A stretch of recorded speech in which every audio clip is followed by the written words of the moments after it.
ဇွန်ဘီရေငုတ်တင်မောဆိုတဲ့မြို့ပြဒဏ္ဍာရီအကြောင်းမိတ်ဆွေကြားဘူးပါသလားအတ္တလန္တိတ်သမုဒ္ဒရာအနက်ပိုင်းမှာခရီးနေတဲ့နိုင်ငံခြားကနျူကလ িয়ার ရေငုတ်တင်မောတစ်စင်းဟာစက်ချို့ယွင်းချက်တစ်ခုဖြစ်ပေါ်ခဲ့တယ်လို့ဆိုကြပါတယ်။အဲဒီနောက်မှာတော့ပြင်ပလောကနဲ့အဆက်အသွယ်လုံးဝပြတ်တောက်သွားပြီး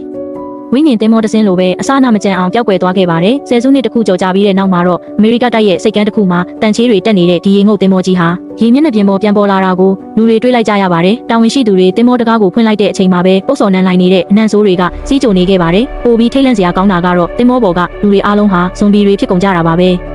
ဒါကြောင့်စစ်တပ်ကဒီနေရာကိုချက်ချင်းပဲလာရောက်ထိန်းချုပ်လိုက်ပါတော့တယ်။နောက်ပိုင်းမှာတီးလိုက်ရတာကတော့ဒီရေငုတ်တင်မောဟာလွန်ခဲ့တဲ့နှစ်ပေါင်းများစွာကပြို့ဝက်တာဝန်တစ်ခုနဲ့ဂျိုပြင်ပတက်ရှိတကောင်ကိုတည်ဆောင်လာခဲ့တာပါ။တင်မောပျက်စီးသွားပြီးနောက်ပေါ်ဆောင်မှုတစ်ခုကြောင့်အဲ့ဒီဂျိုသားတက်ရှိစီကဗိုင်းရပ်စ်ဟာတင်မောသားတွေကိုကူးစက်သွားပြီးဇွန်ဘီတွေအဖြစ်ပြောင်းလဲသွားစေခဲ့တာဖြစ်နိုင်တယ်လို့ဆိုကြပါတယ်။ဒါပေမဲ့ထူးဆန်းနေတာကတော့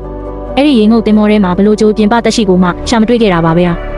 ဒါဆိုအဲ့ဂျိုသားကသူတို့အားလုံးကိုယောဂဘူးကူးဆက်အောင်တမင်လုပ်ခဲ့ပြီးထွက်ပြေးသွားတာလားတင်မောကယောဂလို့ခုမှပေါ်လာတာလဲမိတ်ဆွေတို့အမြင်ကိုလည်းပြောပြပေးခဲ့ကြပါဦးခဗျနောက်ထပ်ဒီလိုဗီဒီယိုလေးတွေကြည့်ကျင်သေးတယ်ဆိုရင်တစ်ခါကို like and follow လေးလုပ်ထားပေးခဲ့ကြပါဦးခဗျ